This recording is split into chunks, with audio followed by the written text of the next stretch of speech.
उपमुख्यमंत्री अजित पवार आपल्या रोखठोक बोलण्यासाठी आणि हजरजबाबीपणासाठी ओळखले जातात। जे पोटात ते ओठात हा दादांचा स्वभावगुण अनेकांच्या परिचयाचा आहे आणि दादांच्या याच मोकळ्या ढाकळ्या स्वभावाची प्रचिती आली कर्जत जामखेडवासियांना। हातचं न राखता आणि कोणती भीडभाड न बाळगता दादांनी अगदीच भन्नाटपणे पाणी वाचवण्याचा संदेश कसा दिला आपण पाहूया। पूर्वीच्या काळात दादा कोणत्याच्या वेळेस दगडावर भागायचं, काय तर किती वर्ण ब्रह्मदेवाला ब्रह्मदेव तरी सगळ्याला पाणी पूर्ण अशक्य होईल। पुढं 78 वर्ष झाली, 78 वर्षात ही कामगिरी आपण जोरात केली। उपमुख्यमंत्री अजित पवार भाषणात काहीच हातचं राखून बोलत नाही। दादांची गाडी सुटली की मग तिला काही लवकर ब्रेक लागत नाही। पुतण्या रोहित पवारांच्या कर्जत जामखेडच्या दौऱ्यावर आलेल्या अजित दादांनी भाषणात तुफान फटकेबाजी केली। त्याचं झालं असं की पाण्याची समस्या कर्जत जामखेडच्या 5वीला पोचलेली आहे आणि तोच धागा पकडून अजित दादांनी खास आपल्या शैलीत पाणी जपून वापरण्याचा सल्ला देताना दगडापासून ते फ्लश पर्यंतची सगळी यादी मांडली। बरं, पाण्याचा वापर वाढलाय।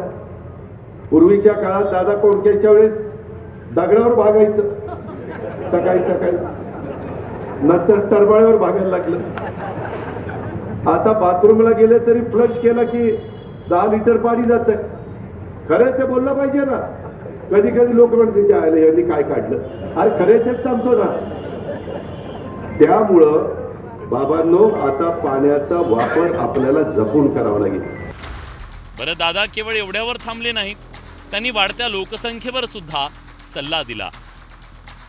तुमचे नवीन लग्न झालेले असतील, तुमच्याकडे जर सुना आले असतील, तुमच्या घरात मुली आले असतील, तर त्या कुटुंबाला सांगा 1 किंवा 2 अपत्यावर थांब बाबा, जास्त काही वाढू नको।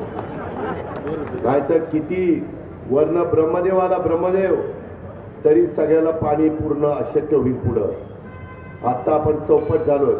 अजून स्वातंत्र्य मिळून किती वर्ष झाली बघा, 75 आणि 3 78 वर्ष झाली।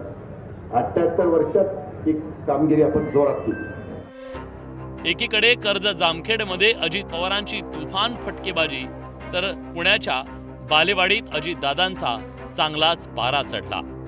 पुरस्कार सोहळ्यात आयोजकांनी अजित दादांना भाषणासाठी कमी वेळ राखून ठेवला, त्यामुळे दादांनी त्यांची चांगलीच कानउघडणी केली। तर राज्याच्या प्रमुख त्यांना, आणि आम्ही दोन्ही उपमुख्यमंत्री, एक तर काही अडचणीमुळे येऊ शकले नाही, आम्हाला दिली 4-5 मिनिटं, 4-5। आता 5 मिनिटात काय बोलायचं? त्या दत्तामामांनी आम्हाला हे पाहिजे, आम्हाला ते पाहिजे, बरं बोलायचं म्हटलं तर वेळ जातो आणि त्याच्यामुळं 4 मिनिटात 5 मिनिटात कुणाची नावं घ्यायची, कुठल्या पुरस्काराचं अभिनंदन करायचं, क्रीडा विकासाच्या बद्दल जो काही आपण प्रयत्न करतो त्याची काय माहिती द्यायची।